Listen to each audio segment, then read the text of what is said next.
Soccer Podcast. Thanks for coming back and joining us as we continue our team previews.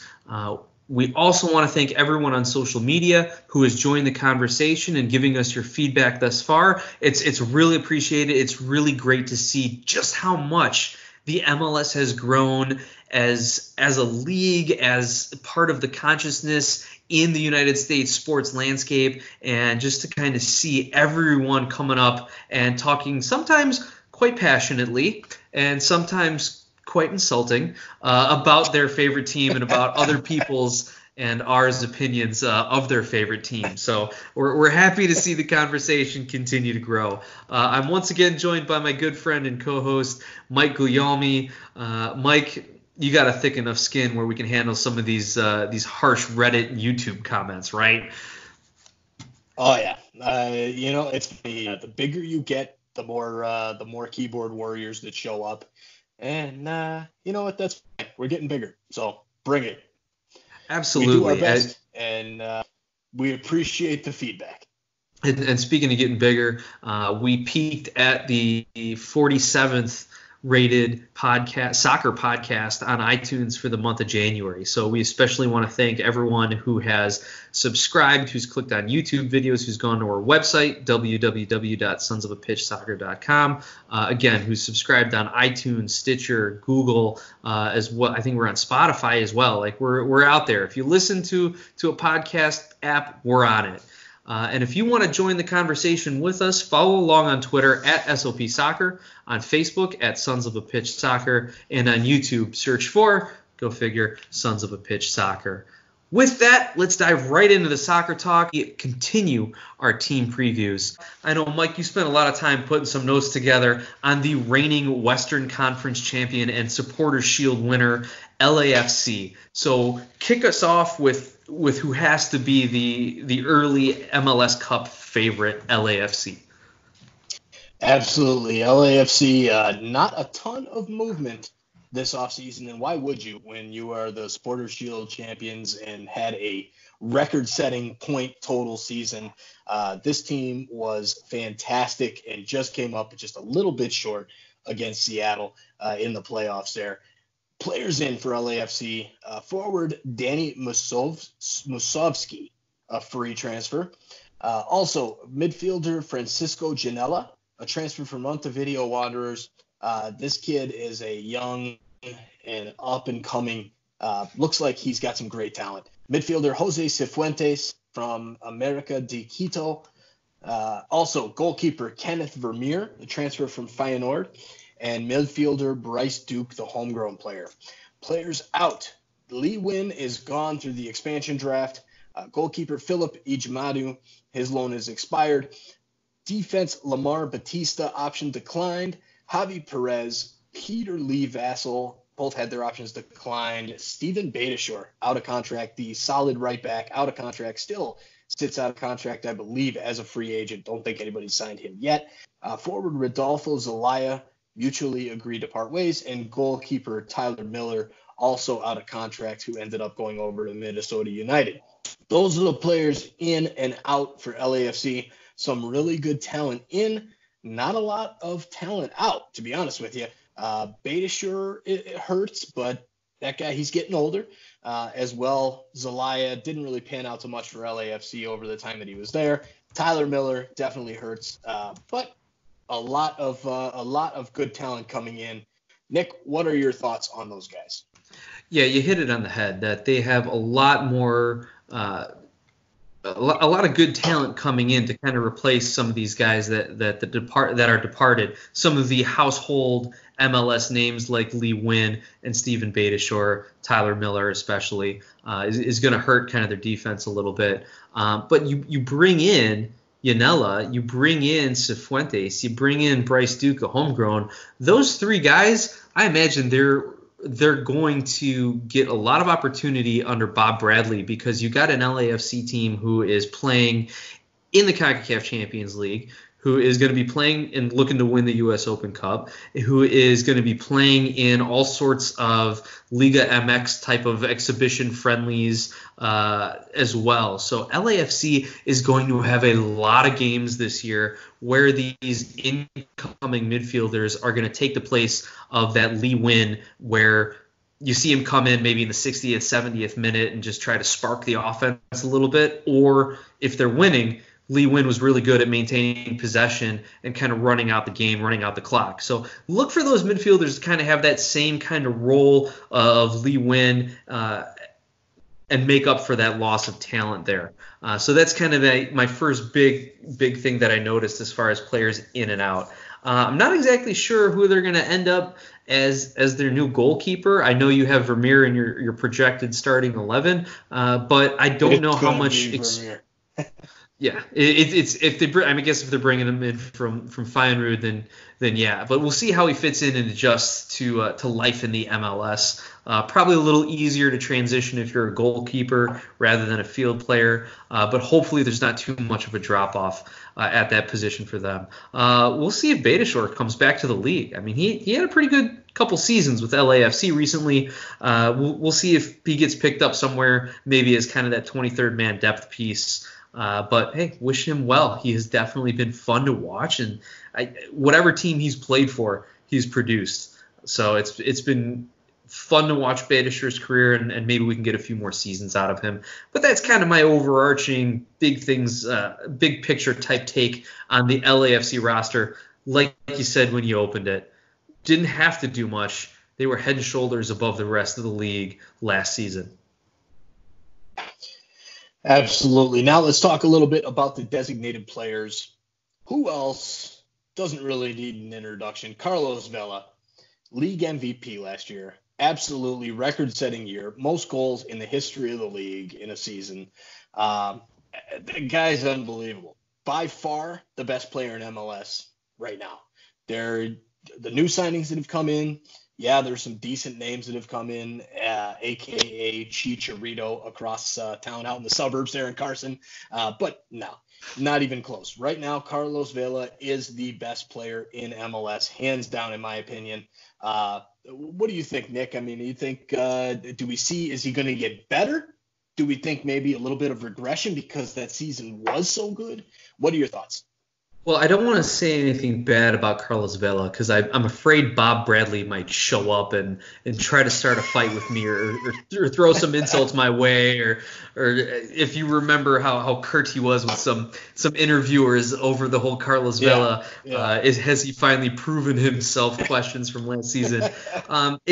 It's going to be hard for Vela to improve on the season he had last year, MVP, Golden Boot, Supporter Shield, goals. Like, he did everything for LAFC.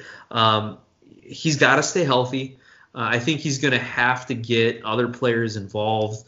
He's going to probably have a drop in goals scored just because opposing defenses have another year of film on him, and maybe teams can scheme a little bit to try to take away that left foot finally. I mean, for a guy who everyone knows he's trying to get a shot with his left foot, they can't defend it. They keep biting on the D to the right. It drives me nuts. It drives me nuts as a guy who used to play defense. That just plant on his left foot. Let him shoot with the right foot. See what happens. If he scores with his right foot, good for him. The fact that he's so reliant on his left foot, if the MLS defenders get any better, that could be a downfall for Vela. But I'm nitpicking here because the guy has been one of the best players in the MLS over the last couple seasons. So if anything, as a fan, he's fun to watch. He can do so many different things when the ball is at his feet. As far as some of their other DPs, we got Diego Rossi and Brian Rodriguez, both guys who, again, can create and really find Vela in the space. Guys who, if Vela can draw two or three defenders, can also create goal-scoring opportunities for them. They really fit well within the roster and within what Bradley wants to do with them. So I could see them having an expanded role, probably putting up some better numbers this year individually as we see someone like Vela maybe take a step back, just because how do you go from having a record-setting year without a regression the next? What do you think about Rossi and Rodriguez? Yes, my biggest question for Rossi is how long is he going to be here? That I think is, this guy has had 2 unbelievable seasons for LAFC. The talent is there. He's a great player. There's already been rumors that, teams like Fiorentina have been interested in the past. He definitely is going to have opportunity overseas, especially in Europe. How long is he going to stay? I mean, this guy has got, you look back in his stats in 2 seasons, LAFC in 2018, 12 goals and 9 assists. Last year, 16 goals and 7 assists. He's always in the right spots. This guy plays he's a great player overall, and I wouldn't say an unknown coming into the league. People knew about him, but when you're picking up a young South American as a young DP from the Uruguayan Primera Division, not a lot of people are going to be up on this guy. And he's come in and done extremely well. I think it'll continue. And to me, the only question is, when does LAFC sell him to get a huge payday out of this guy? Hopefully not until the end of the season. Like I'd hate to see them lose this guy in the middle of the year. I would rather see it, in the January window of next season, because he's not going anywhere this year. But great player in Diego Rossi. Also, the other DP, Brian Rodriguez, hasn't, he came in towards the end of last season, didn't do much. I think you took him some time to adjust, and I'll give him that. You come into a team with, these guys that are putting in goals left and right, like Rossi, like Vela, and you're coming from South America to a brand new, it's totally different now from where he came from. So that adjustment period is definitely real. Some guys have it, some guys don't. But I think he had his adjustment period towards the end of last season, and I think he'll do much better this season. But I'm not really expecting him to, put up Diego Rossi type numbers, but definitely going to see him improve. Yeah, no doubt about it. And for those of you who follow international soccer, Uruguay always has a very respectable team, especially having to play against Brazil, Argentina, every international competition. So to see this young player, 19 years old, already have a few caps with the Uruguayan national team, already have a few goals in their international friendlies, I mean, this guy's only going to get better. So keep an eye on Brian Rodriguez to have a few highlight reels this season with LAFC. So, Mike, we got to talk about the DPs. We got to talk about the rosters. Let's flip it around a little. Who are the young players that you think are going to break out for LAFC this season? Yes, so first on the list, I think if you can qualify a DP under the breakout youngster category, that would be Brian Rodriguez. I noted some good conversations we were having on Reddit that, a lot of fans were thinking breakout youngster, Brian Rodriguez. And I agree. As I spoke to just a second ago, I think he's going to do much better this year than he did last year, and really break out for this team. And he has the potential to just, really turn this team into an absolute juggernaut that it was, like, to the next level of juggernaut, because they're already a juggernaut from what they did last season. So, he could have a really good year. Another one also, Diego Palacios, Cheeky Palacios, transferred from the end of last season from kind of similar to Brian Rodriguez, right? He can play left back or left wing. I expect to see him take over for Jordan Harvey, right? Probably in the first few months of the season. And, it's not going to take him long. And he's definitely going to get minutes behind Jordan Harvey at left back, just because you've got a guy, I think Harvey's 36 years old. There's no way he's playing, as you say, Champions League, full regular season in MLS, U.S. Open Cup, Leagues Cup, if they're even in it. I can't even remember what that format of that crazy little tournament is. Yeah. But there's so many other games that there's no way the guy's going to be able to play all season. So he's going to get some opportunities there. And everybody seems to be pretty high on him. He's Ecuadorian. I think he'll be pretty good. And some other guys as well that could kind of break out. What do you think, Nick? Mike, there's a few other names that you've thrown here on the notes. Adrian Perez, Cifuentes. I mean, those are big offseason targets for them. With this LAFC team, coached by Bob Bradley, with players like Vela, Rossi, and Rodriguez, as well as some of their other more domestic-based players like a young guy can really learn a lot fast. So it wouldn't surprise me to see a number of young, talented players break out with LAFC. And like we said, lots of games this year for them to do that. I think kind of moving through our review here and our preview of LAFC, as far as the floor and the ceiling, Mike, it's pretty obvious that when they win at least the double Supporter Shield MLS Cup. Maybe they're the first MLS team to win the CONCACAF Champions League. That's got to be a ceiling. That's pretty easy. And I think the floor for this team, even if they have a terrible year, they're still making the playoffs. Maybe they end up fourth or fifth and potentially have an away game to start. But I just think they're too talented. So with that, give me your projected starting lineup, and then we can kind of see how they look on paper, if it kind of matches up to what we remember about LAFC. Yeah, so going with the 4-3-3 is kind of what they were playing towards the end of the season last season.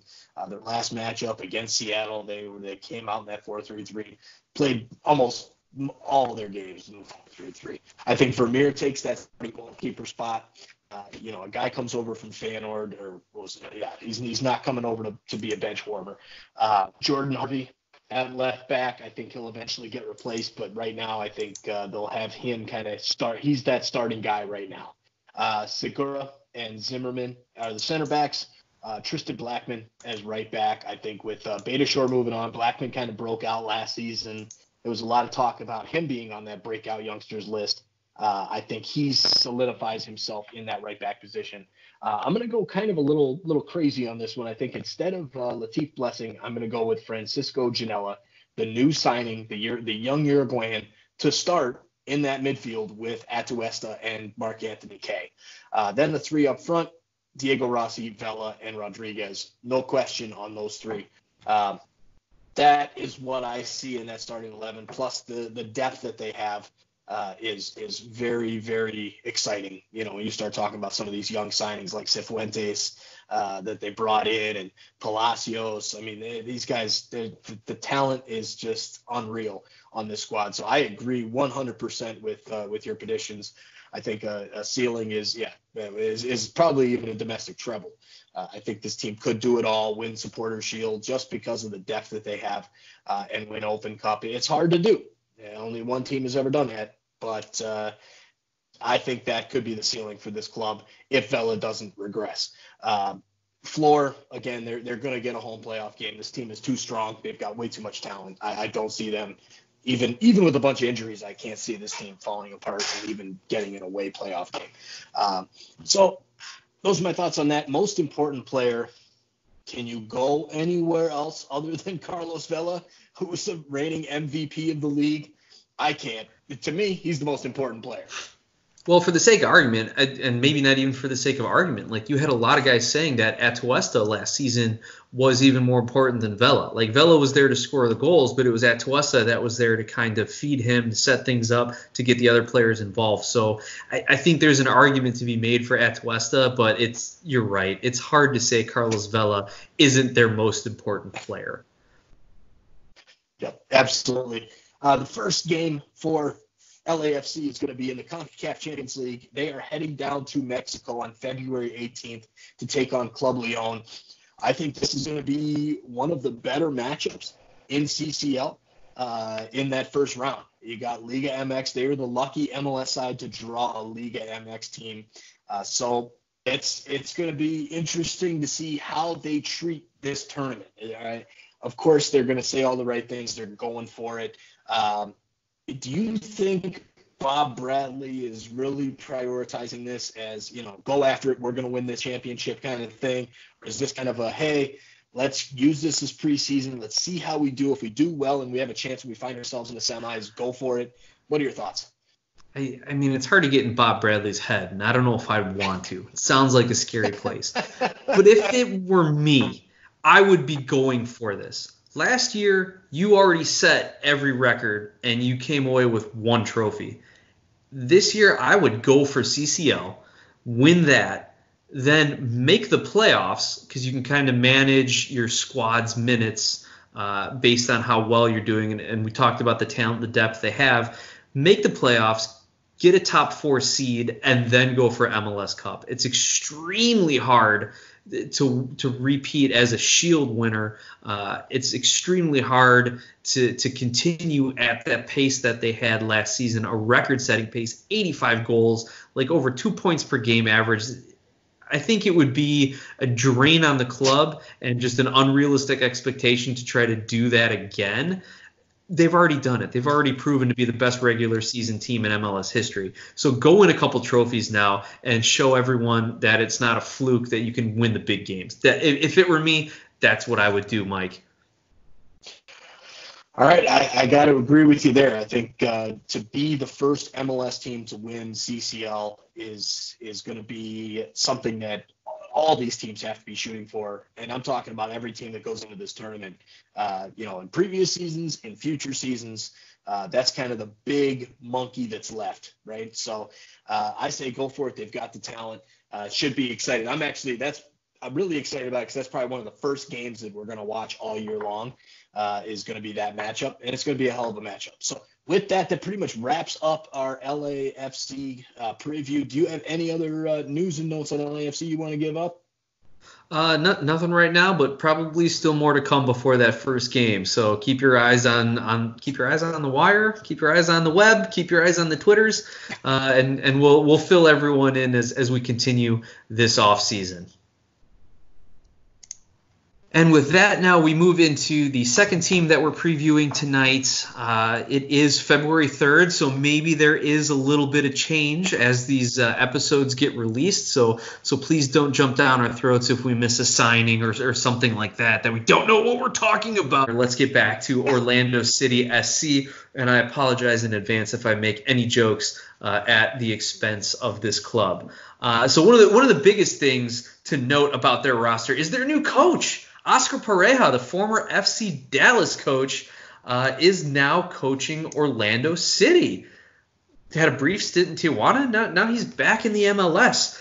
That's got to be good news for City fans, right, Mike? Yeah, absolutely. He's a great coach. He did extremely well down in FC Dallas. Did not do so hot at Tijuana. He came right back to MLS to come coach the Lions in Orlando City. They've got to be excited about this guy. He's a very good coach. Does very well with young talent, and I'm really excited for that hire. It's better than some of the hires they've had in the past. So I'm hoping that he does extremely well and starts moving this team in the right direction. As far as some of the players that have come in, midfielder Andres Perea, on loan from Atletico Nacional. Midfielder David Laura, homegrown. Jordan Bender, another homegrown. Rodrigo Schlegel, loan from Racing Club. Defender Antonio Carlos, a loan from Palmeiras in Brazil. We've touched on him on our previous episodes. Forward Daryl Dike. Yeah, go find a picture of Antonio Carlos. The dude is a massive defender. Like he's going to scare some forwards, that's for sure. He's a beast. Absolutely. Speaking of beasts, Daryl Dike is a beast. That's a big boy. They picked him up 5th overall in the super draft. Midfielder Junior Urso, a transfer from Corinthians in Brazil, and then goalkeeper Pedro Galiz, who came in on a free. So a lot of good South American talent coming in for Orlando City. They've had connections in the past with Brazil, hence their first big signing was Kaká, as big as you can get from a Brazilian standpoint. I know the ownership group, there's lots of connections down in Brazil. So some of the players that are out, Danilo Acosta had a loan expire, midfielder Carlos Esquives, and goalkeeper Adam Greenhuis had their options declined. We've got Cameron Lindley, Shane O'Neill, Dylan Powers, Greg Rajit Singh, Lamine Sane all had their options declined. Christian Higuita, Will Johnson, and Sasha Kleshchin out of contract. So what I find here is that they got rid of a lot of old MLS veteran talent that did not pan out too much. These are guys that they brought in thinking that the whatever phase of rebuild they were trying to do, these guys are really going to help. And some did okay. Question did okay. I wouldn't say good. Will Johnson kind of played his part. He's older. You weren't going to get a ton out of him. The only concern that I have out of this is, look, I understand that when things are going bad, and bad for years, because they have been going bad for years, not even making the playoffs in club history, you're going to have some turnover, but damn, chill out with the turnover. It's not, it's not the best answer. I know when things are going bad, that's what you want to do, right? You just get rid of everybody and bring in a bunch of other guys, but you have to have a little bit of consistency. You don't want to be Toronto FC. Orlando, you do not want to be Toronto FC and go 9 years without the playoffs. You are getting close. Toronto FC in those first 9 years, they got rid of everybody. Every year they went bad, they got rid of like 9 guys out of that starting 11 and brought in other guys and fired the coach. The loans scare me as well. A lot of these guys coming in are on loan, and that, there's not a lot of a commitment from the front office, and that's kind of like, like a 24-year-old version of myself. I was not committing to anything at that time, and that's kind of how I feel with Orlando City. So enough on that rant. Nick, what are your thoughts on these guys? Well, let me disagree with you here a little bit, Mike. Maybe the front office looks non-committal because of the loans they're bringing in and the fact that they're getting rid of some of their veterans here, some of their household names. But if they can get production from Antonio Carlos, if you can get production from Andres Perea, these loans could turn into designated player spots because you've got Nani, Dwyer, and Mauricio Perea, who are your current DPs. Nani, 33 years old. We'll see what kind of year he has based on what he did last year and based on how Orlando City is going to have to rely on him. He's probably going to have a pretty good statistical year again in 2020. But I don't know when his contract's up. His contract may be up at the end of this season, or maybe another year, maybe an option or something like that. And then you got Dom Dwyer, who is consistently underperforming. Since he left Kansas City, he's been consistently underperforming from a goal production standpoint. Those two guys could be out as DPs at the end of 2020, and then a couple of those guys on loan could become your new DP long-term deal type building block players. So maybe the front office isn't being non-committal. Maybe they are just committing to a rebuild over the next couple seasons. And sorry, Orlando City fans, I know you don't want to hear the word rebuild. It feels like you've been rebuilding ever since you got to MLS. But that might be where the team is at this point, especially when you bring in Oscar Pereja, who is known for developing youth talent. Give the guy a year or two to work with your academy, with your homegrowns and things like that. So that's kind of my take on where the roster is right now and kind of what they're looking forward, especially from the DP perspective. Okay. Yeah, the DPs, as you said, as far as contracts go, Nani has 2 more years. He signed a 3-year contract at the beginning of last year. So he's got 2 more seasons. Dom Dwyer's up at the end of this year. So he's a lame duck. I don't know if he's going to be getting re-signed unless he goes crazy this year. There are some options to, maybe turn some of these loans into potential DP and TAM type guys. I don't know. And Dwyer does strike me. Dude, Dwyer does strike me as the guy who's just going to have a 15-goal year just because it's a contract season for him. I just feel like he's that guy. And then they're going to give him the money, and then he's going to regress right away. I don't know. I'm not a big fan of Dom Dwyer. No, either am I. I mean, the guy had 7 goals and 4 assists last year, 27 appearances, only 16 starts. So the writing's on the wall. 16 starts out of 27 appearances. That means he was coming off the bench a lot. I don't know. We'll see. Mauricio Pereira, 29-year-old Paraguayan, played in the top flight in Argentina, played in Russia with FC Krasnodar. A lot of Europa League experience. Could translate into a decent player for them. Don't know much about the guy other than that. Seemed to play okay towards the end of last season, but nothing crazy. We need to see a step up on his part and Dwyer's part from the DP perspective. Nani, 12 goals and 10 assists. I expect big things out of Nani. He came over. He's getting up there in age, but he came over and did extremely well in a league, where usually these type of guys that have, played over in Europe their whole career and have been big names at big clubs sometimes they'll take a little bit longer to get used to MLS and the flights and all that kind of stuff. So yeah, well, what I saw from Nani last season was that the first handful of games he didn't want to look selfish. He was really deferring. He was looking to pass. He was looking to try and bring some of his teammates into the play a little bit more. And then when he realized that Dom Dwyer was missing from 7 yards out, when he realized no one was making those runs, when he realized no one was getting on the ends of his crosses, then he's like, fine, I'll just do this myself, and ends up with 12 goals and 10 assists. So if he has that same mentality that he finished the season with going into 2020, I would expect him to at least have another 12 goals and 10 assists this season. But moving on to maybe another role player who can really contribute to Nani's play and to some of Orlando City's success, if they have any, is Daryl Dike. He's a youngster that, in our interactions with Daryl fans. DK. Daryl DK. Oh my gosh, dude. Pronunciation right, man. Yeah, sorry about that. One of the other breakout youngsters, I'm that out. That's ridiculous. I can't say that.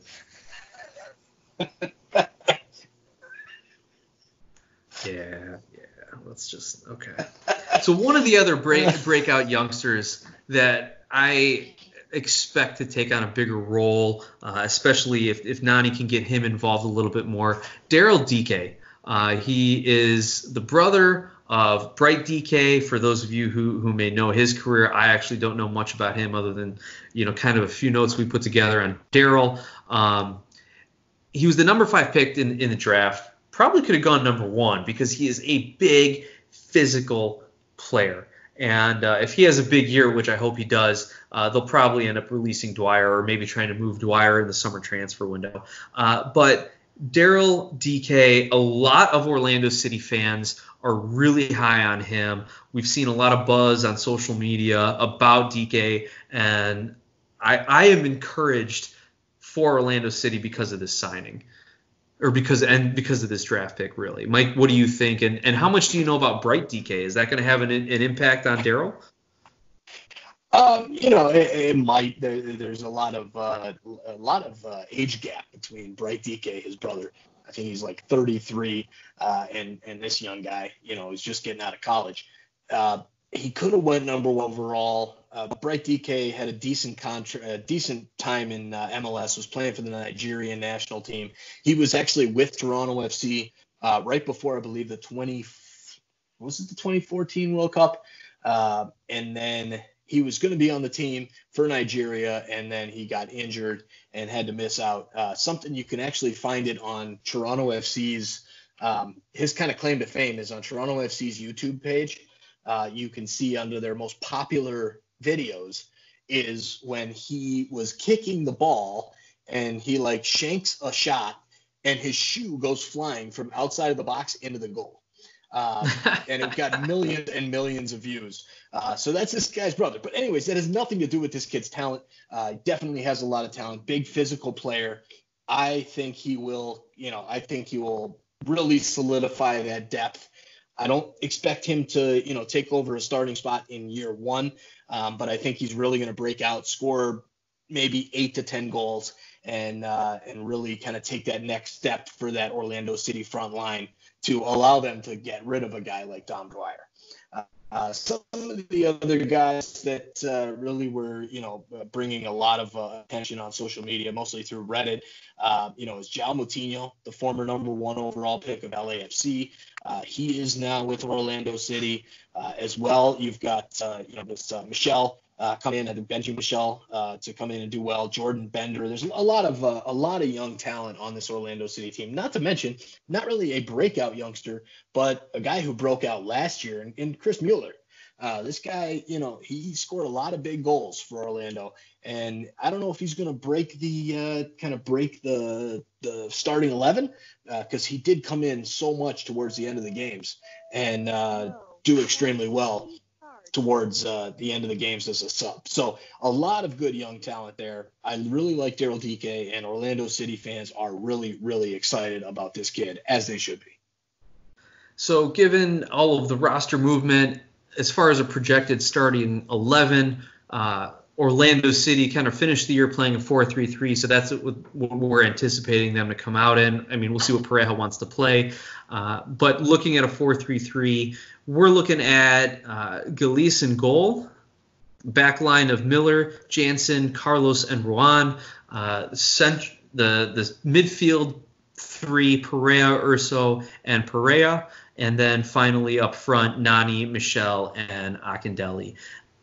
The front three are a threat.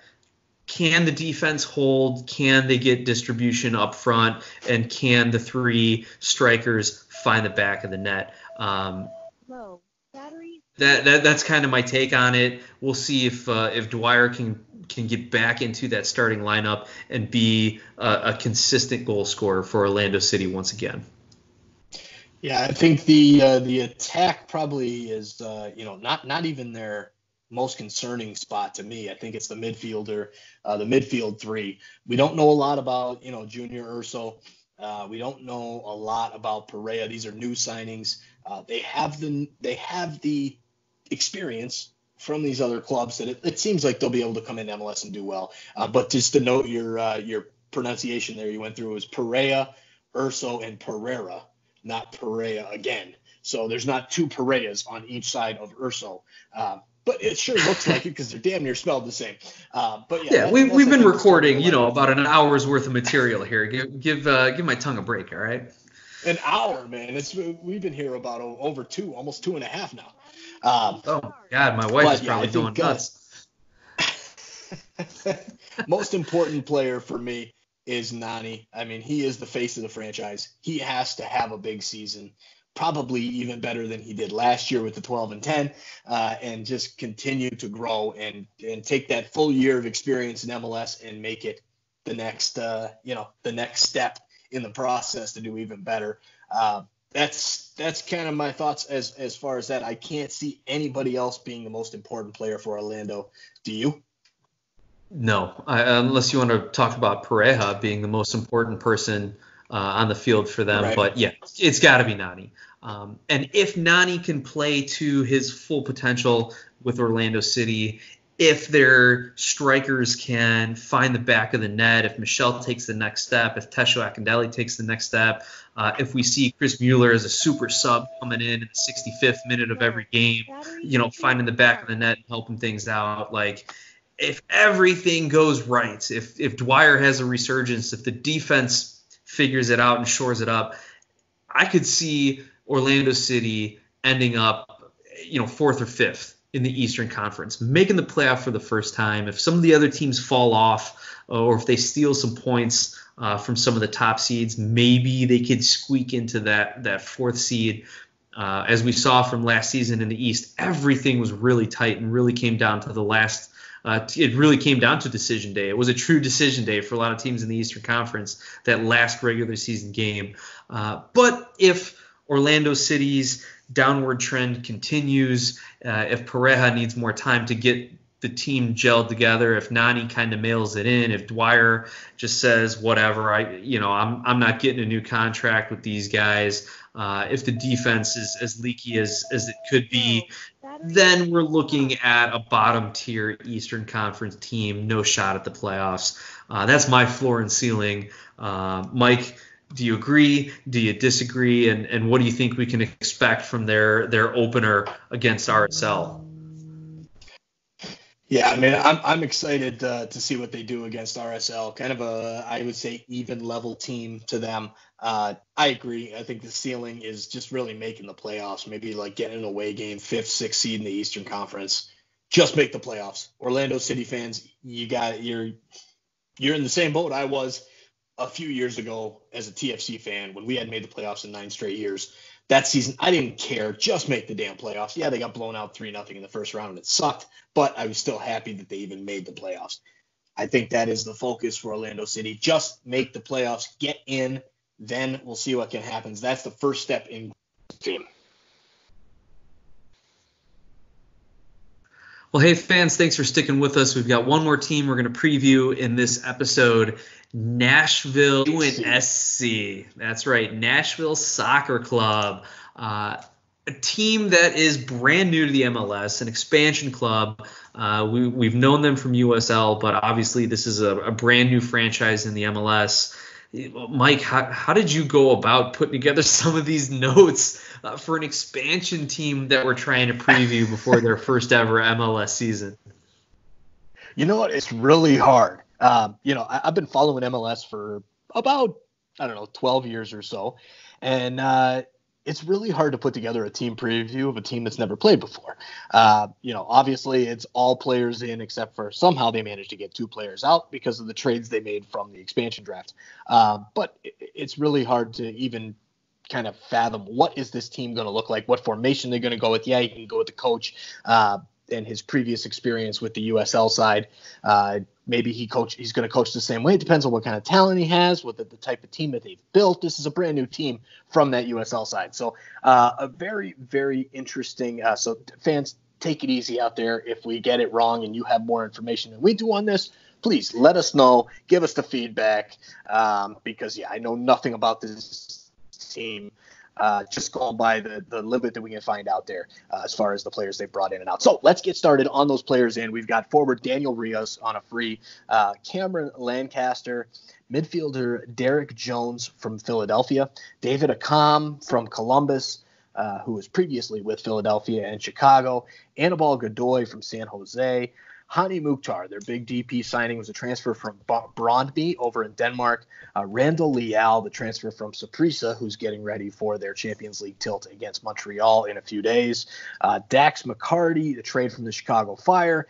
Dave Romney, trade from the LA Galaxy. Abu Danladi in the expansion draft from Minnesota. Zarek Valentin in the expansion draft. Jaleel Anibaba, expansion draft as well. Brandon Vasquez and Jimmy Madronda from the expansion draft. Joe Willis in a trade from the Houston Dynamo. Adrian Zenadejas from Sporting Kansas City. Daniel Lovitz from Montreal. Oh, Daniel Lovitz.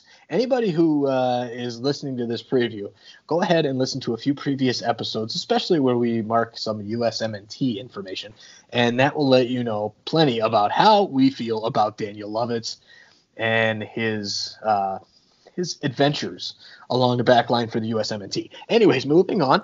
Matt LaGrassa from USL, Ken Tribbett from the USL, Taylor Washington, Alan Wynn, Eric Miller from the re-entry draft, Dominic Badgie, a trade from FC Dallas, Brian Bekelis, a free transfer, Miguel Nazarit on a free as well, Jack Mayer and the super draft. Yes, the dude that they showed up, a bunch of supporters showed up at his house.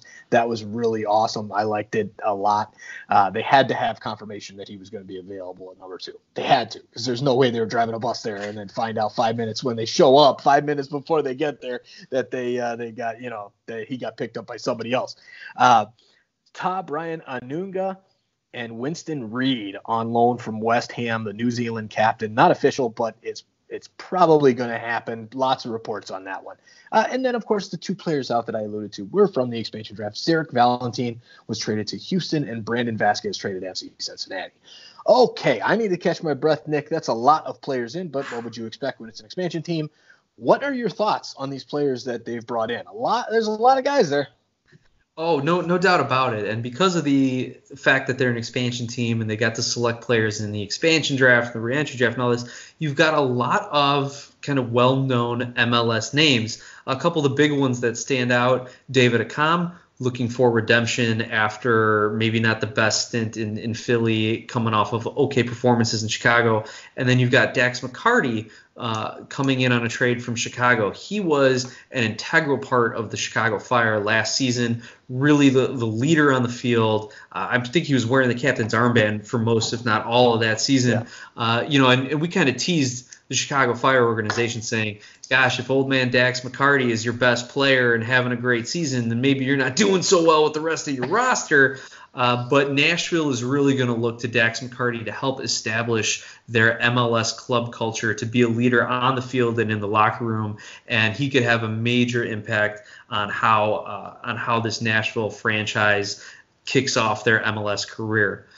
Joe Willis, He's kind of a household name as far as MLS goalkeepers go. He had some good years with Houston, and hopefully can continue that. And then Winston Reid, though, that's the biggest news that recently broke, that he is going to be coming to Nashville on loan from West Ham. He's the captain of the New Zealand team, 31-year-old, experienced defender. And as we saw with a lot of expansion teams, giving up goals is a problem. We've seen it with Cincinnati. We've seen it with Minnesota. We've seen it to lesser degrees with Atlanta, but fortunately they could outscore their opponents.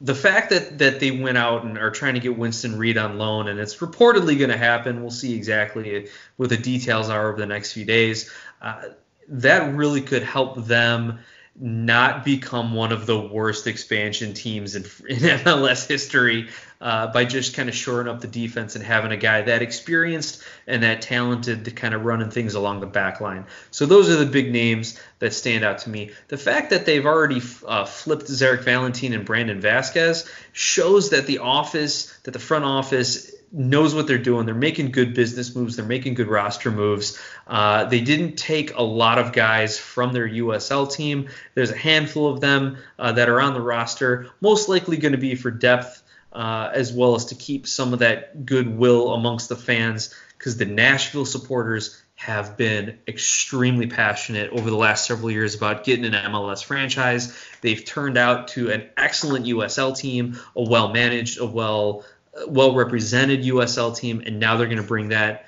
to the MLS. So that's really what I'm excited about as far as the roster building has gone for Nashville. To kind of look at your DPs right now, we've just got Hani Mukhtar as their one DP. So we'll see, maybe Winston Reid, maybe that's the negotiation, is if he's going to come in at a DP level. Most likely he will. But right now they've got Hani Mukhtar. He's a 24-year-old. He's a German international. Has played with the German national youth teams. Has yet to break into their senior squad. But as we know, the German squad is stacked. And Yogi Low is really kind of stuck with the old guard, almost to his detriment. So maybe we'll see Hani Mukhtar get a few caps over the next few years with the German national team. But man, the guy's got pedigree. The guy has won wherever he's gone. U19 UEFA champion, Bundesliga 2 champion back in 2013.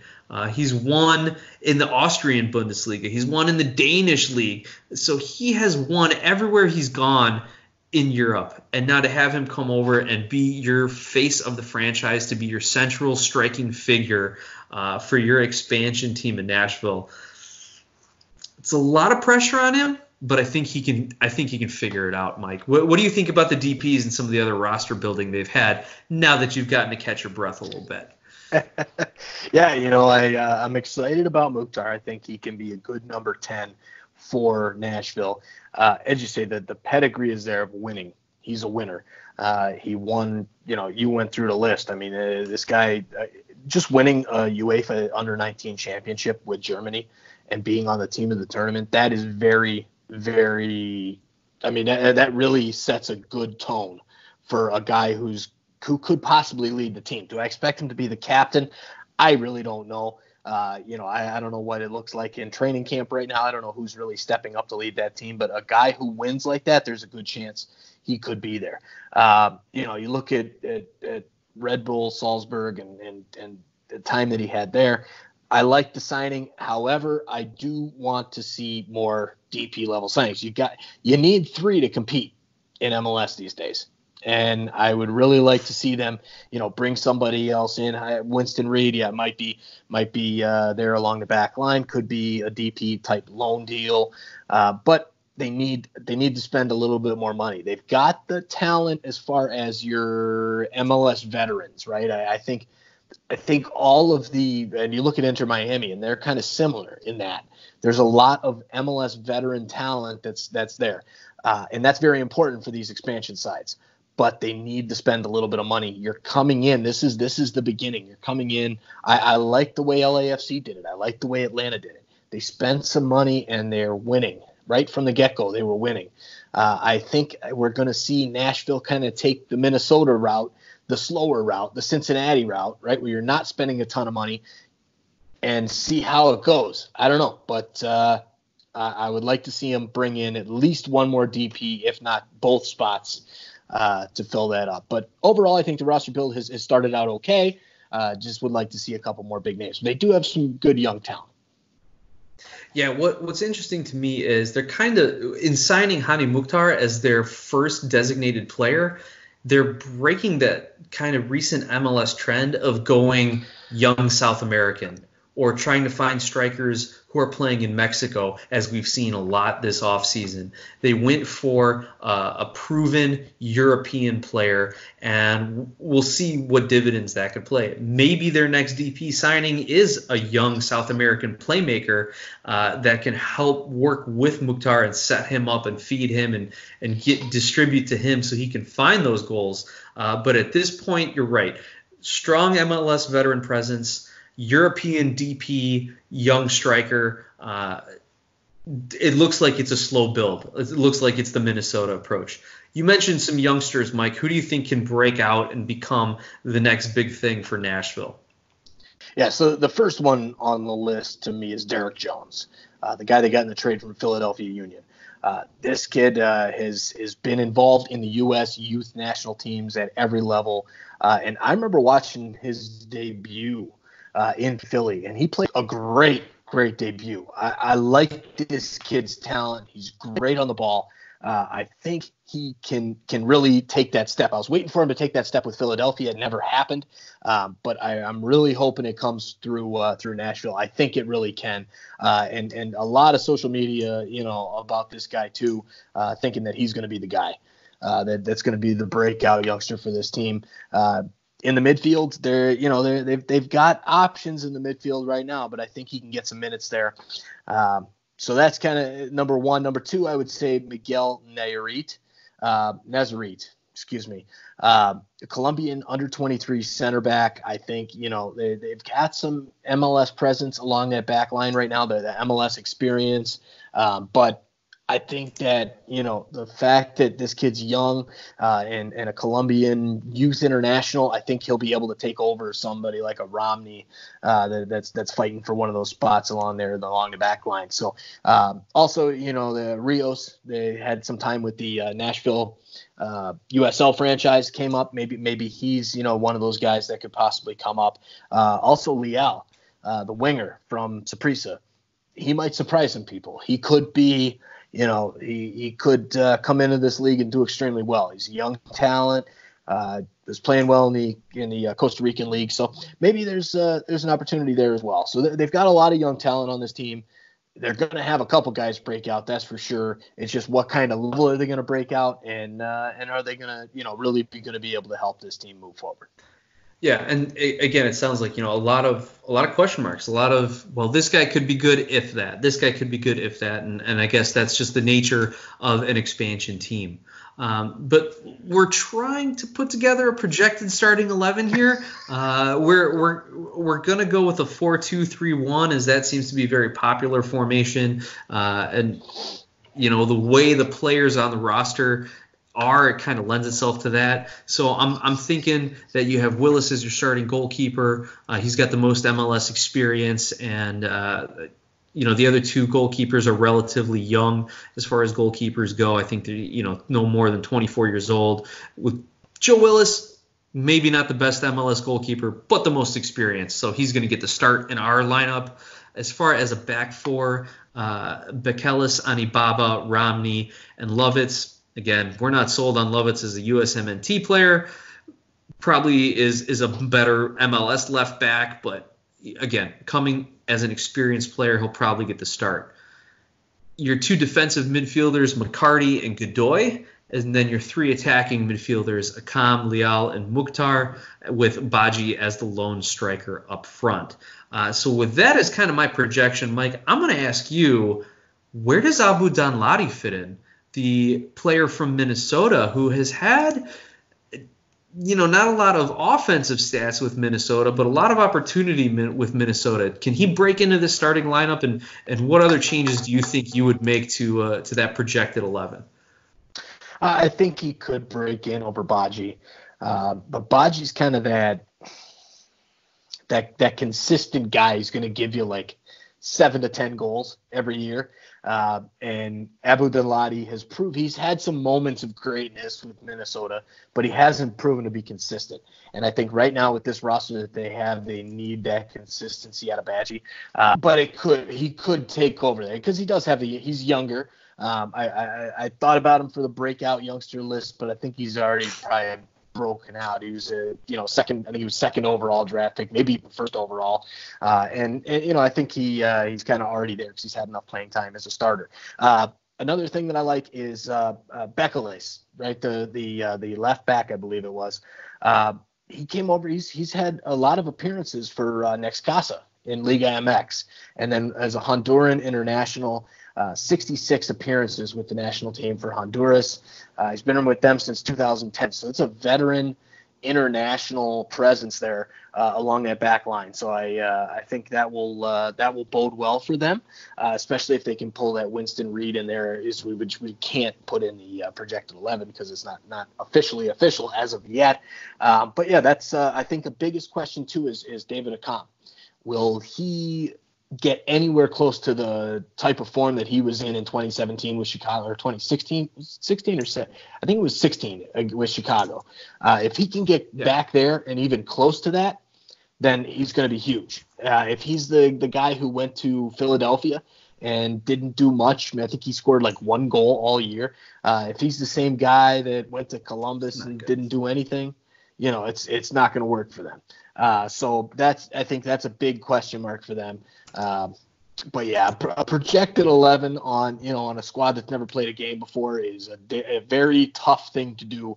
But we'll see how it goes. This is our best guess as of right now. Now I want to talk a little bit about the most important. And really quick, sorry to Mike, just to really quick talk about the projected 11. Like we went with all like MLS vets. Obviously the exception, Hani Mukhtar and Leal.